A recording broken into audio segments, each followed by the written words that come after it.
Hello friends, let's learn how to create a donut chart.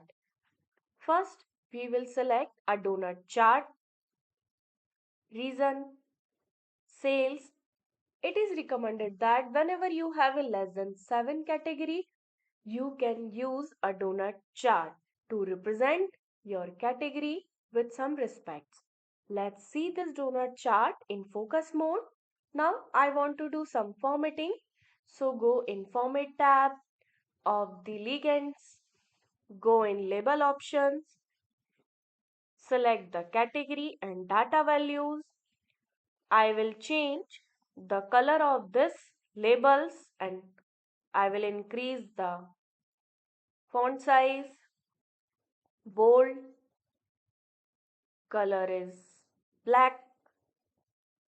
Also, I will change the decimal value and one more thing, I will change the display unit in thousand. You can change the title by going the general tab. You can select here, you can increase the font size, text color, background color, whatever you want to do.